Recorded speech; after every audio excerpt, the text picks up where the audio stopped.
ci turu baay bi ak doom ji ak xel mu sell mi amiin. na barkeb Yeesu Krista suñu borom ak cofeeluk Yàlla ak xel mu sell mi ñu boole ànd ak yéen yépp. mbokk yi di seetaan Laudemus Dominum ci rajo Dunia Vision maa ngi leen di nuyu yéen yépp di leen yéene jàmm ak salaam. maak sumay àndandoo ci projet wolof ñu ngeeti nii ngir taseek yéen jaarale ko ci émission bi. yàlla nañu yàlla taxawu. lu jiitu tey ñu ngi ci ñaareelu dibéer ci jamono ji ñuy waajal xewum Pâques. lu tollook 4 fukki fan dinañu góorgóorlu ci ñaan dagaan ak gëstu di xañ suñu bopp li ñuy soxla ngir mën ko séddoog ñi néew doole. waaw ñu ngi ci yoonu xew mi sut ci xew yi yépp di xewum Pâques. mën nañoo méngale suñu yoonu waaj ni yoon wi ñu yóbbu ci kaw aw tund. bëgg nañoo taseeg borom bi Yeesu bëgg nañu ko gis xam ak yéeg. su àndeek coobareem nañu may ñu gis ko ci taaram ndamam ak soloom. lu ni mel lañuy dégg ci l'évangile dimanche bi. Yeesu yóbbu na 7 apôtar ca kaw tund. foofa la leen may ñu gis ko ni mu nekkee. ñaareelu wàll wi di njàngale mi. tey itam ni keroog l'abbé Alphonse Seck dinañu dimbali ak a tënkal juróom-ñaareelu xaaj bi ci bataaxal bi ñu Pape François yónnee tuddee ko Amoris Laetitia mbégtem cofeel. turu xaaj boobu moo di renforcer l'éducation des enfants. feddali yarub xale yi. nañu ko déglu. ci wàllu prier avec les psaumes dinañu ñaanandook yéen psaume 115 ci liminu liturgie bi. Yeesu ca reer bu mujj ba woy na psaume bii ngir gërëm Yàlla. nañu ànd ak moom léegi jébal Yàlla njébalu ngërëm. walla bu mujj wi tey ci toflinu jàngale yi jëm ci suñu baay dinañu méngale ñaari waxiini ñaanuk borom bi. waxiin gi ñu Luk mu sell mi jottali ak gu Matthieu mu sell mi. nañu ci bàyyi xel.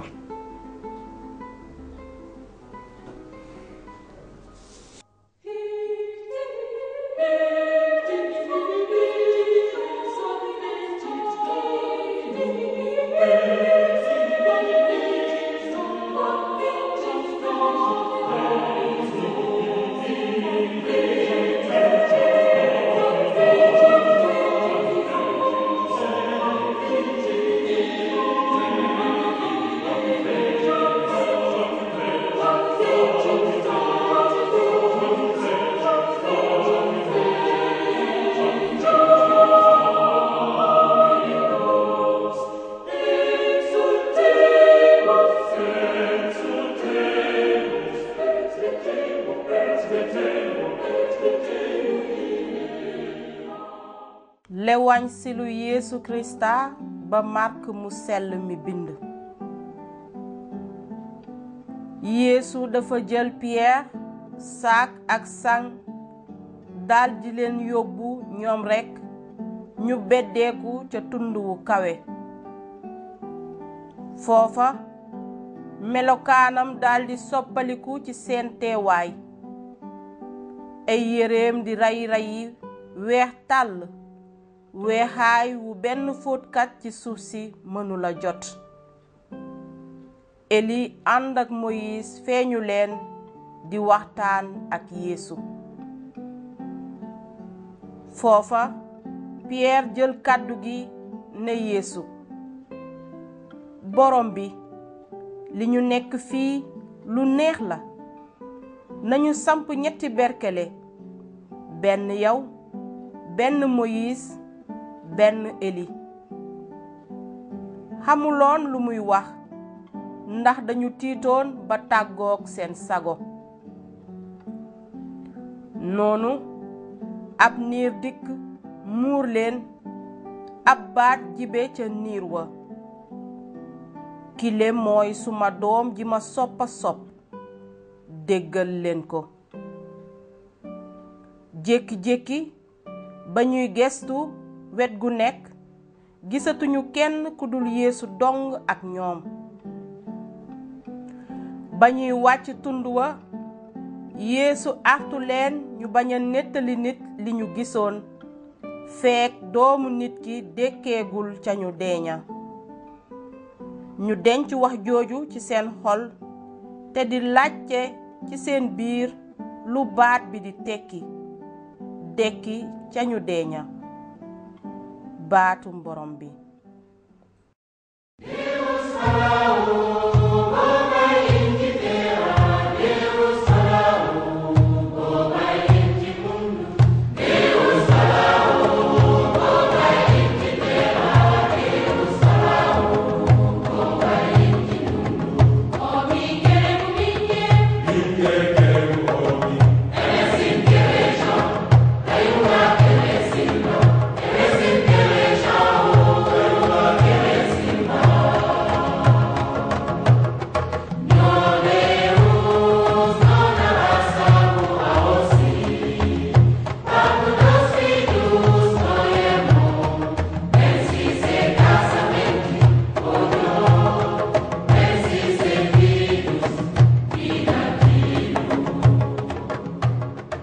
mbokk yi ñu seetaan ñu ngi wéyal suñu njàngale mi jëm ci bataaxal bi Pape François bind Amoris Laetitia mbégteem cofeel ànd ak l'abbé Alphonse Seck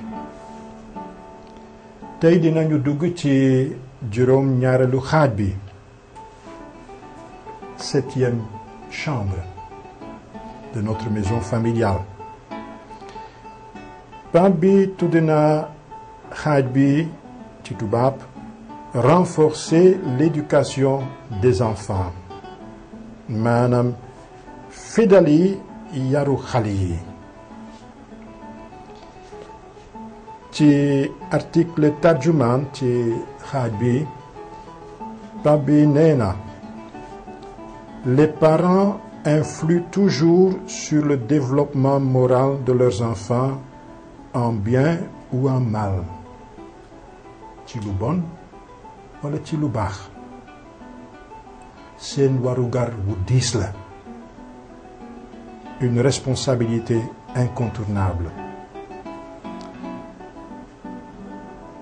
sasu yee ak a yar sa doom la fonction éducative des familles sas bu am solo lool la loolu tax Pape bi bëgg dellu si ci fànn bii wax na ci dara ba pare ci xaaj yi jiitu chapitre 7 waaye léegi dafa ci dellu si bàyyi ci xelam mépp sur l'éducation loolu dëgg la ndax dafa mel ni chapitre bi yëpp loolu la ci Pape bi di wax naka la ñuy yaree xale yi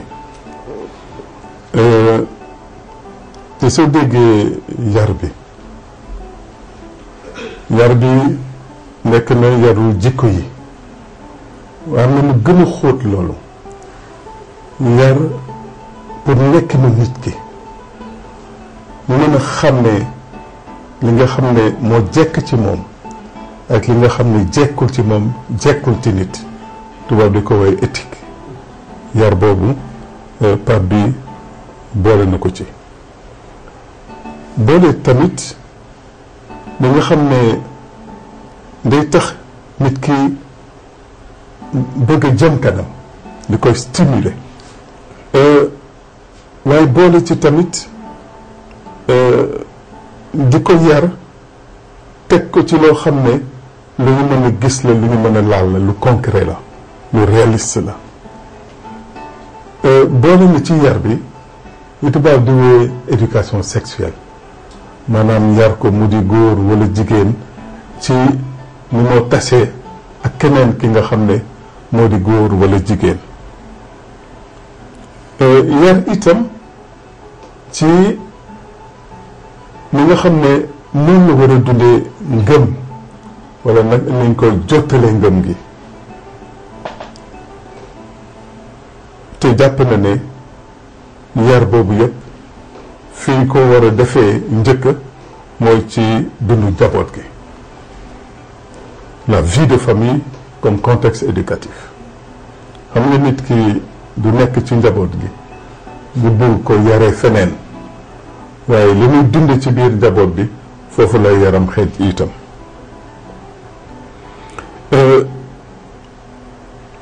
am na waxu sago bu pa bi wax lu jëm ci yar bi jàpp na ne nit soo koy gunge da nga koy defee ndànk-ndànk ndax sa doom xale soo bëggee tëb ne da nga koy jàngal la sa njàng du wéy ndax du àttan li nga koy wax waaye soo koy jàngal tuuti ak li mu mën a xàmmee ak li mu mën a boole su boobaa njàng moomu dina wéy ñu di ko tuddee la gradualité et l'éducation des petits pas maanaam mu teg tànkam fii suba mu teg beneen tànkam ci kanam noonu lay def ba mën a demal boppam te loolu yëpp dañu war a boole la ci maanaam ci yar bi am na nag lu Pape François di wax mën na wax ne ci waajur yi la koy jëmale loolu tentation la maanaam loo xam ne daf ñu yóotu la nit ki yaa ngi koy yar waaye danga ko bëgg a contrôler loolu xam nañu ci biir njaboot yi jafe-jafe yi muy indi mais sa doom day dem ba màgg mu defe ne yow papam wala yaayam wóoluwoo ko waaye fu mu ne danga koy bëgg a contrôler ba xam fu mu ne ci lan la ne ainsi de suite mu ne l'obsession n'éduque pas loolu mënul yar nit te situation yi sa doom nekkee yépp mënoo ko contrôler te loolu fa lay waxee le temps est supérieur à l'espace maanaam bu ñu bëgg a contrôler fépp fii sa doom ne da nga fàttee ko jàngal li tax mu mun a am taxawaay soo fa nekkul su fa kenn nekkul donc li ëpp solo mooy fi nga koy jaarale te loolu mooy tax dina gën a am doole ndax jafe-jafe yi moo jànkonteel ci dundam moo tax Pape bi jàpp ne di gën a am solo sooy yar sa doom mooy nga yar ko ak coofeel bu mët nga tax li ñoo tuddee ci tubaab liberté maanaam moom sa bopp gën a dëgër ci moom nga def ci moom maanaam nga tàggat ko nga def ba ci fànn yépp mu di màgg croissance intégrale te nga may ko mu am li moo tuddee authentique autonomie parce que autonomie tey am na ñu jàpp ne ku nekk yaa war a doxal sa dund su fekkee ne dama jàpp ne sama dund dama koy doxal waaye keneen du ma jox benn conseil wala yàlla ci boppam boolewuma ko ni may doxalee sama dund autonomie boobu du autonomie bu baax autonomie dëgg di nga doxal sa dund waaye ak lépp li nga xam ne day leeral doxalin boobu da nga ko ciy boole mu di li jóge ci ñeneen ñi mu di li jóge ci yàlla ak li jóge ci sa ngëm. ci wàllu éducation bi ñoo waxtaanee am na ci partie bu am solo booy bi Pape bi jagleel l'éducation sexuelle parce que jàpp na ne tey loolu lu mënatul ñàkk am la ci ni ñoo yaree suñu doom yi tey parce que dañoo nekk ci àdduna boo xam ne dafa yëkkati lu jëm ci sexe waaye def ko ci yoon yoo xam ne dafa àndul ak ordre, dafa désordonné te xale yi fu ñu nekk mën nañ ci yegg loolu moo tax mu laaj ñu aar leen waaye aar leen du lekk tere leen aar leen mooy tàggat leen ci ba ñu xam lii lan la fan la jóge naka lañ ko war a jëriñoo ak responsabilité moo tax mu ne oui à l'éducation sexuelle parce que suñ ko deful banalisation bi jàpp tey wàllu sexualité suñu doom yi dinañ ci daanu te su boobaa cër bi ñu war a jox diggante góor ak jigéen ci seen néegu sëy loolu dootuñ ko jox cër dañ koy foye te suñ koy foye dina yàq seen àddina te mënuñu wax wàllu coofeel tàggat suñuy doom ci coofeel te wonuñu leen ne yoon boobu mën na doon yoonu coofeel dëgg waaye mën na noon itam lu dul coofeel ndax soo demee ba toroxal ci nit loolu coofeel amatu fa mu utiliser benn expression sexe sûr maanaam loo xam ne dinañ ko def waaye du jur dara mu jàpp ne loolu di ko wéyal dafa am lu muy laal lu muy gàkkal ci li nga xam ne mooy finalité diggante góor ak jabar ci seen néegu sëy maanaam mooy mën a am doom parce que doxalin boobu day wane ne am doom lu jekkul la am doom lu baaxul la mu mel ni doom ji mën a juddu ci diggante boobu dañ koy traité sax ni ennemi dañ ko war a éliminer loolu Pape bi su ko waxee dafa gis ne loolu lu garaaw a garaaw la ci ni ñu mën a gisee tey diggante góor ak jigéen ci seen wàllu sëy te loolu ñu war a def ba suñu doom yi mën a génn ci loolu te loolu li koy indi mooy toppatoo sa bopp yemale yëpp ci sa bopp Pape bi di ko wooyee agressivité narcissique ba tax mënoo àggali leneen luy ñëw rawatina doom bi juddu ci seen diggante ci ñun chrétienu Sénégal man dama jàpp ne su Pape bi di tudd yaru doom tey nekk na lu ñu war a xalaat ñu bëri dañoo ne parents yi dañoo bàyyi seen loxo ci wàllu éducation ñun itam ci la ñu bokk ndaxam Pape bi jàpp na ne yar suñu doom lu am solo la waaye xam na jafe-jafe yi ci ne te ci yoon yi muy feeñal am na lu ma ci wax mu ne éduquer à la liberté te loolu defe naa poñ bu am solo la ci wàllu éducation nga éduquer nit à la liberté parce que liberté du rek def lu la neex waaye liberté mooy tànn li gën tànn li baax parce que su ma nee damay exercer sama liberté bëgg a jël li nga xam ne moo gën a yées wala moo bon ma ne noonu lay doxee en fait nekkatuma ci liberté maa ngi ci li tubaab di wooye licence parce que liberté dëgg li ñu assumer dëgg mooy tax nga tànn lu baax li nga xam ne loolu rek nga mën a tànn su ko weesoo nekkatuloo ci yoonu liberté ndax suñu tàggatee suñuy doom yi ci wàllu liberté loolu moo leen di may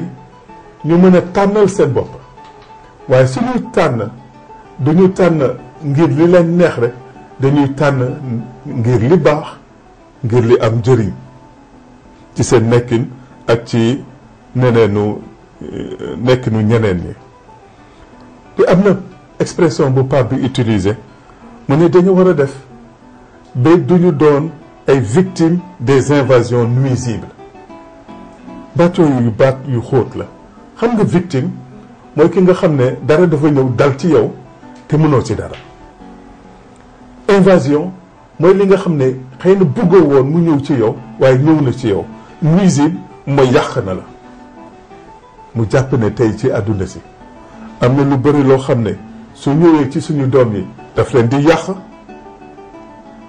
duñ ci mën dara te li muy gàllankoor ci ñoom dafa bëri trop mu ne balaa loolu il faut ñu aar leen ki leen di aaree mooy sàmm seen liberté maanaam seen mën-mën u tànn li nga xam ne moo baax ñu wéy ci bàyyi li nga xam ne baaxul loolu nag ñun ñëpp xam nañ ko du ci wax waaye ci jëf la ak seede boo xam ne sa doom gis na ko mu doy ko mu roy ci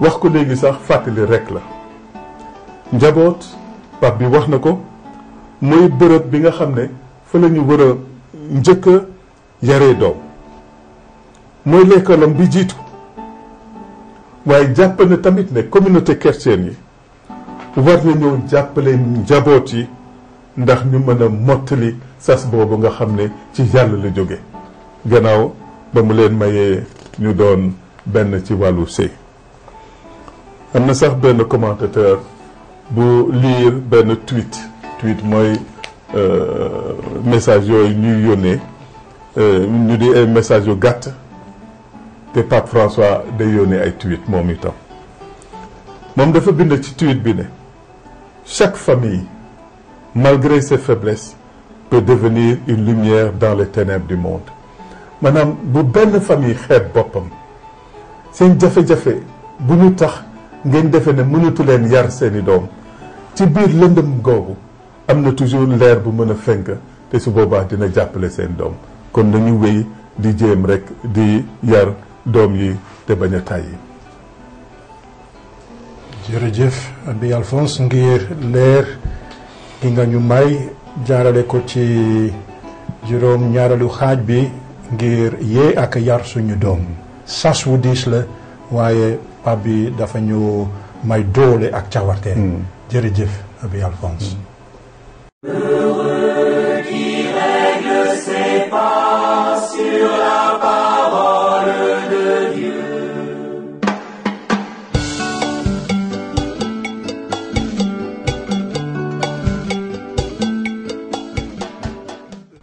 mbokk yi l'abbé Alphonse Seck firil nanu ci lu gàtt juróom-ñaareelu xaaj bi ci bataaxal bu ñu Pape François yónnee di Amoris Laetitia mbégteem cofeel gi ci xaaj bi Pape François dafa ñuy jox ay ndigal yu mën a dimbali ngir yar xale yi turu xaaj bi moo di renforcer l'éducation des enfants feddali yarub xale yi bi ñu laajee l'abbé Alphonse Seck ban article lañu leen mën a jàngal ngir ngeen mos tuuti baati Pape François sax tegtal na article 260 article bi Pape François dafa njëkk a feeñal xalaatam bi jëm ci sasu njaboot gu nekk war a nangu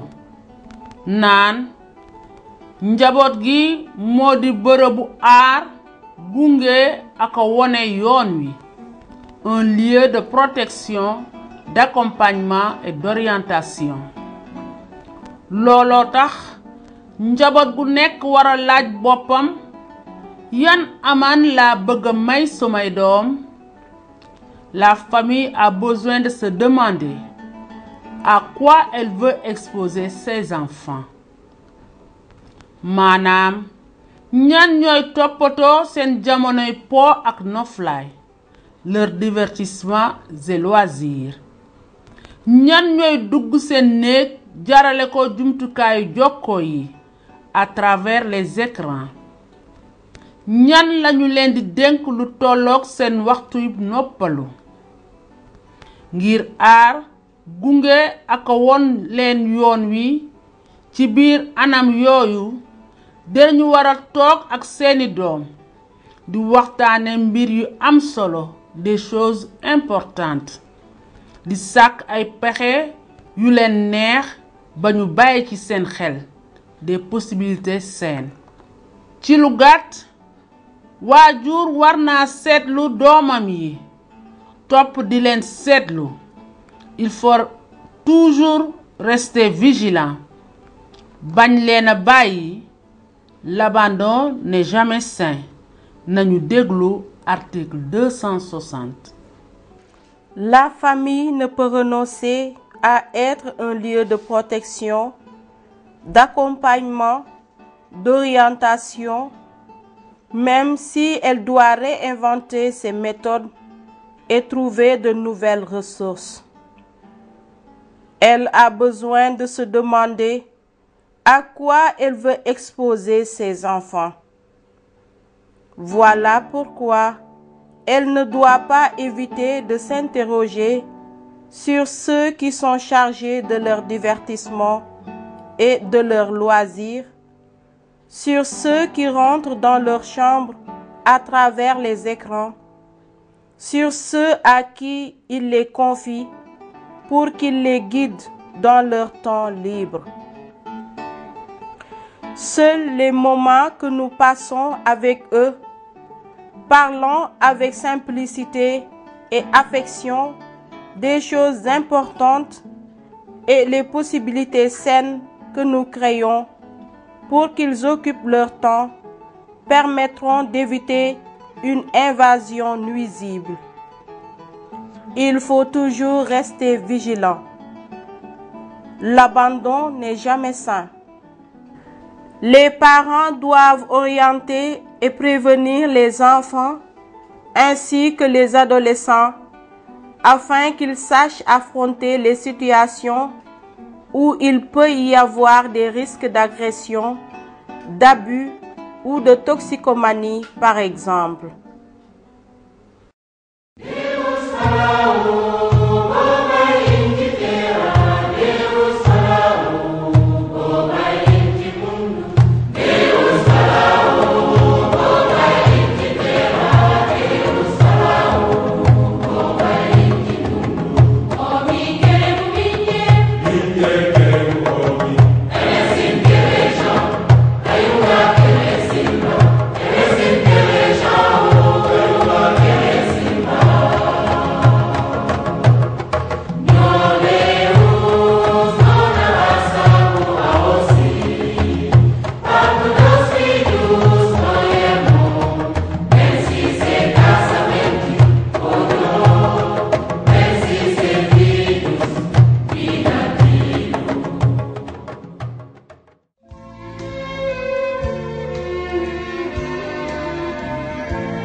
Again.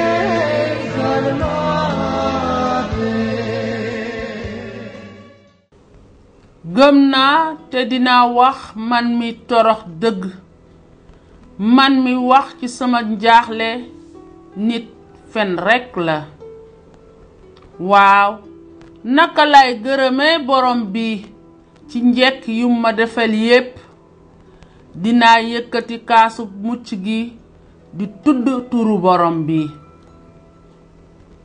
dinaa mottali la ma dig borom bi waaw ci kanamu xeetam wépp lu tiis borom bi la muy gis ay ñoñom di faatu ey borom bi xanaa duma sa surga sa doomu bëgg a nekk man mi nga tekkil sumay jéng dinaa la jébbal njébbalu ngërëm di tudd turu borom bi dinaa mottali la ma dig borom bi waaw ci kanamu xeetam wépp ci buntu kërug borom bi ci duggu Yerusalem. Je crois et je parlerai, moi qui ai beaucoup souffert, moi qui ai dit dans mon trouble, l'homme n'est que mensonge. Comment rendrai-je au Seigneur tout le bien qu'il m'a fait? J'élèverai la coupe du salut, j'invoquerai le nom du Seigneur. Je tiendrai mes promesses au Seigneur, oui, devant tout son peuple. Il en coûte au Seigneur de voir mourir les siens. Ne suis-je pas, Seigneur, ton serviteur, le fils de ta servante, moi dont tu brisas les chaînes? Je t'offrirai le sacrifice d'action de grâce, j'invoquerai le nom du Seigneur.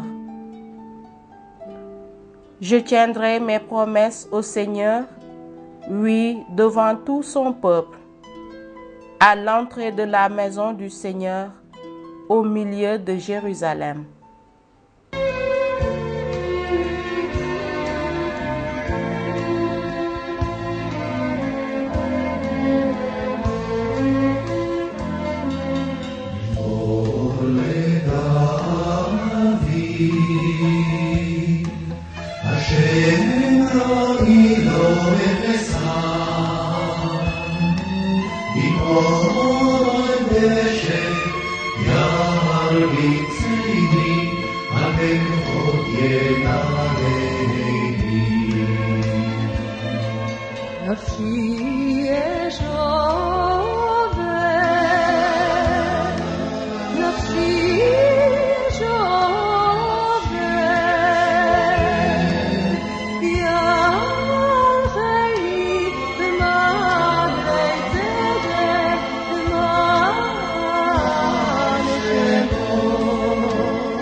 sumay mbokk yi ñu ngi soog a dégg woy wi ubbi wàllu émission bi di woyu Pater Noster. woy wi miin nañu ko doonte sax ñu bare dégguñu làkk wi ñu koy woyee di làkku latin. nii lañu bëggee dugg ci wàllu catéchisme bi jëm ci suñu baay. dañu leen bëgg a wéya firil ñaanuk suñu baay, ñaan gi ñu baaxoo tuddee ñaanuk borom bi, la prière du Seigneur. bii mooy ñeenteelu njàngale mi. ci ñaan yi ñu xam yépp ñun chrétien yi suñu baay moo ci gën a am solo ndaxte dale ko jamono Yeesu la feeñ moo gën a yàgg ñaanu nuy naa la Mariama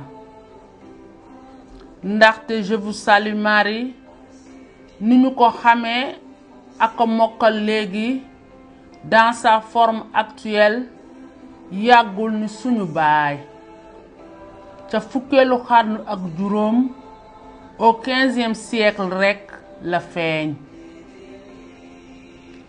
cosaanul suñu baay dafa nuy yóbbu ba fa borom bi Yeesu.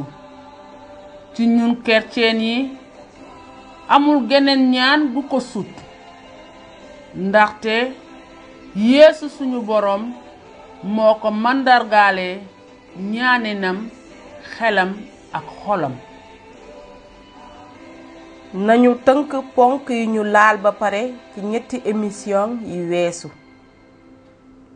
benn, Yeesu nitu ñaan tigi la woon. daan na wéye ñaan, un homme de prière incessante. ñaar, ñaan am na solo lool ci ñun nit ñi.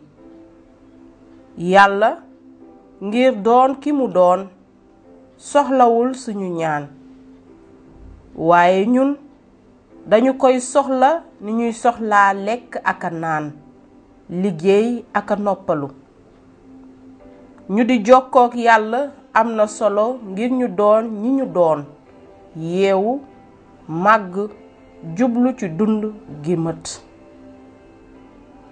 Yàlla dimbali nañu di ñu won nu ñu waree ñaan.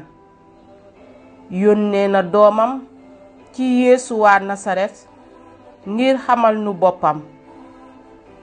te Yeesu moomu daan na tuddee Yàlla Abba, tur wa ko gënaloon ca làkk wa mu nàmp di arameyen. kon baat bu jiitu bi ñu Yeesu woon ngir suñu ñaaniin moo di Abba, o pater ci làkku grek, muy baay. ñett ca ndoorteel diiney chrétien jàngal nañu catéchumène ya tur woowu. dale ko seen baptisé may nañu leen ñuy tudde Yàlla Abba, o pater. ndaxte baptisé bi def na leen ay doomi Yàlla. ci lañu jot daraja ngir tudde ki di seen cosaan baay, Abba. su may mbokk yi keroog tàmbali nañu xool cosaanul ñaanuk borom bi. ci kóllëre gu bees gi dans le Nouveau Testament bind nañu ñaari waxini ñaan googu, deux versions de cette prière. lu jëm ci waxin du jiitu gi gis nanu ci l'Évangile Luc mu sell mi ni ko Yeesu jàngale ay taalibeem yu ko laajoon mu won leen ñaaninam naan: baay, na sa tur sell, na sa nguur dikk, du nu may suñu dund bés bu nekk, te baal ñu suñuy baakaar ndege ñun ci suñu bopp dañuy baal it ñépp ñañu tooñ, te bu ñu bàyyi ñu tàbbi ci bëlis. lu jëm ci ñaareelu waxin gi di waxin gi nu miin gis nañu ci l'Évangile Macë mu sell mi ni Yeesu doon jàngalee taalibeem ya ca kaw tund wa ci mbirum ñaan. wan na leen ñaaninam ci ñaareelu waxin naan: sunu baay bi ci asamaan, na sa tur sell, na sa nguur dikk, loo bëgg na am ci suuf naka ca asamaan. may ñu tey sunu dundu bés bu nekk, te baal ñu sunuy tooñ naka nuy baalee ñañu tooñ, te bu nu bàyyi ñu tàbbi ci bëlis, wante musal ñu ci lu bon. firil nañu leen itam anam yi waraloon Yeesu wax baati ñaan gi, les circonstances qui ont fait que Jésus a présenté cette prière. waxin gu gàtt gu Luk mu sell mi feeñ na ci anamu ñaan dans un contexte de prière. taalibeem ya gis nañu ko muy ñaan. ba mu sottalee ñaanam, kenn ca ñoom ne ko: borom bi, jàngal ñu ni ñu ñaane, ni ko Saint Baptiste jàngale ay taalibeem. waxin gu gudd gu Matthieu mu sell mi gi ñu miin feeñ na ci anamu waare dans le contexte du sermon sur la montagne. Yeesu dafa ci laal mbirum ñaan gi dëgg, ñaan gi dul ànd ak baat yu bare, di ñaaninam, sa manière de prier. dëgg la, waxe nu ñaanuk borom bi gu gàtt gi xamuñu ko, miinuñu ko. waaye li ko Luk mu sell mi bind ci lewansilam dafa ñuy woralal ne bu jëkk ba, ca ndorteel jàngu ba, au début de l'église, amoon na ay mbootaayi chrétien yu daan ñaan ñaanin googu. nañu jéema dendale léegi ñaari waxin yi, gu gàtt gu Luk mu sell mi ci wetu gu gudd gu Matthieu mu sell mi, l'une à côté de l'autre. bu ko defee dinañu nemmeeku li ñu niroo ak li ñu wutantee. nañu leen méngale dale ko ci kaw jëm ci suuf. ci rëdd bi jiitu, à la première ligne, gis nañu turu ki ñuy ñaan, le nom de celui que nous invoquons. ci Matthieu, tur wi ñu Yeesu jàngal ngir woo Yàlla dagaan ko dafa gudd naan: sunu baay bi ci asamaan, notre Père qui es aux cieux. ci Luk, tur wi ubbi ñaan gi dafa gàtt naan rekk: baay, Père. ci suufu turu dagaan wi, au-dessus du nom de l'invoqué, dañuy nemmeeku ci saasi ni limi ñaan yi wuutee. ci Matthieu, mën nañoo lim juróom ñaari ñaan. ci Luk, juróom rekk. ci ñaareelu rëdd bi gis nañu gën a ñaan gi, di ñaan gu jiitu gi, la première demande: na sa tur sell. ci Matthieu ak ci Luk, que ton nom soit sanctifié. noonu la ci ñetteelu rëdd bi, maanaam na sa nguur dikk, que ton règne vienne. ci ñeenteelu rëdd bi gis nañu ñaan gi Matthieu mu sell mi rekk bind, maanaam loo bëgg na am ci suuf naka ca asamaan. Que ta volonté soit faite sur la terre comme au ciel. Luk mu sell mi boolewu ko ci ñaanu borom bi. nañu wàcc ba ci juróomeelu rëdd bi. ñaari bindkat yi bind nañu ay ñaan yu xaw a niroo, waaye bu ñu ko seetloo fu gën a jege dinañu ràññee ni ñu wuutante. ci Macë mu sell mi Yeesu nee na may ñu tey suñu dund bés bu nekk. ci tubaab donne-nous aujourd'hui notre pain quotidien. ci daganin gi dafa mel ni ñuy woo Yàlla ci lu jàmp d'un appel pressant mu may ñu tey jile suñu dund. ci Luk mu sell mi nag Yeesu nee na dinu may suñu dund bés bu nekk. ci tubaab continue à nous donner notre pain chaque jour à nouveau. fi Macë waxee tey aujourd'hui Luk dina wax bu leer bés bu nekk bés bu Yàlla sàkk chaque jour à nouveau. waaw wéy ko maye continuellement. rëdd bi ciy topp di juróom benneel bi dafa ëmb moom itam ñaari ñaan yu xaw a niroo ci Macë ak ci Luk. waaye fii itam mën nañoo ràññee ni ñu wuutentee. Macë dafay ñaan Yàlla mu baal nu suñuy tooñ, nos offenses, nos dettes. Luk dafay wax suñuy bàkkaar, nos péchés. nañu wàccati ba ci juróom-ñaareelu rëdd bi. fii ñoom ñaar bind nañu benn baat bi naan bu nu bàyyi nu tàbbi ci bëliis et ne nous laisse pas entrer en tentation. ci tubaab gën nañoo sotti ñaan gi ci sotti bu bees dale ko ñetteelu fan ca weeru décembre daaw.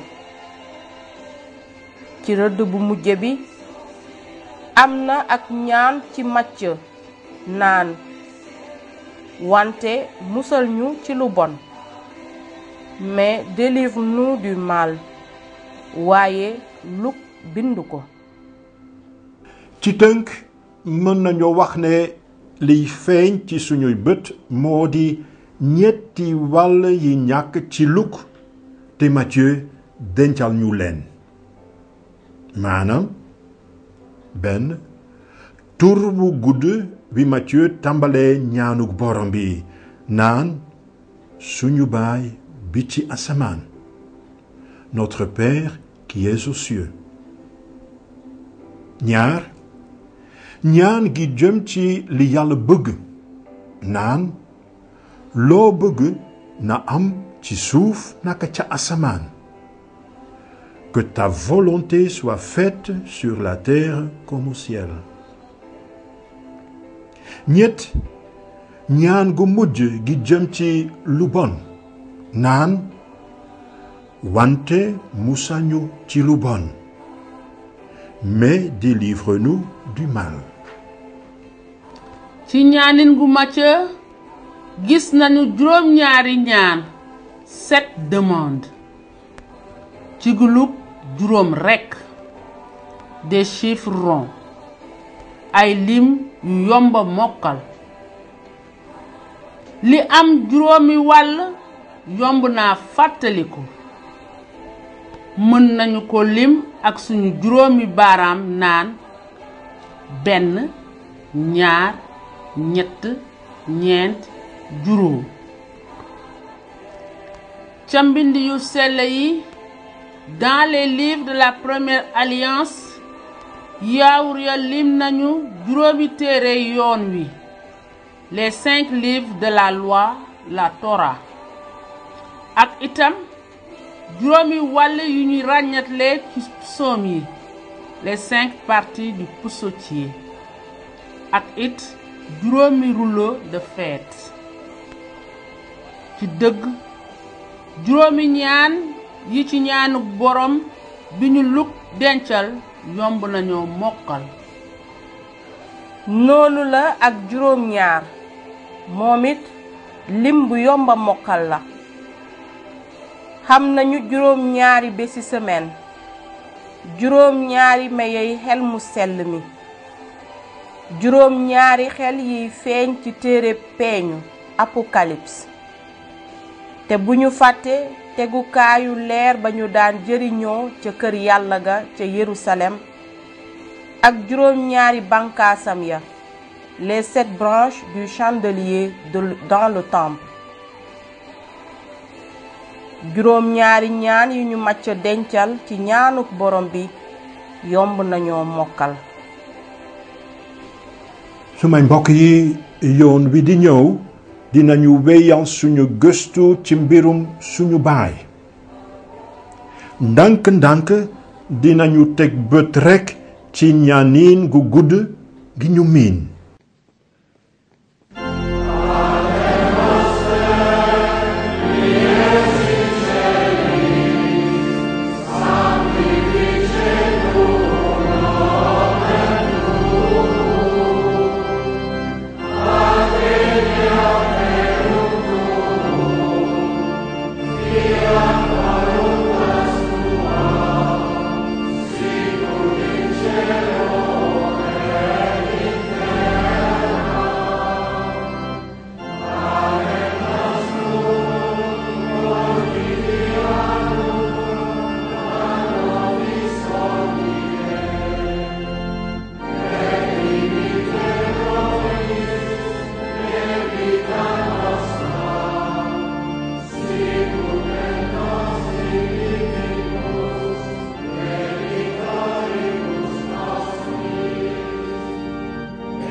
mbokk yi ñuy seetaan Yeesu jàngal nañu ñaaniinam sa façon de prier dañuy ràññee xelam ak xolam ci kàddu yi mu ñu jotali di suñu baay nañu fonk yiw wi mu ñu may jaarale ko ci ñaan gi rawatina ci jamono ñeent fukki fani waaj yi ñu yóbbu ba fa xew mu màgg mu Pâques nañu ñaanandook moom naka benn misaal bu ndaw une petite proposition nañu ñaan suñu baay ñetti yoon bés bu nekk ci suba ci njoloor à midi ak ci guddi ñu ñaan ko ndànk-ndànk ak suñu xol bépp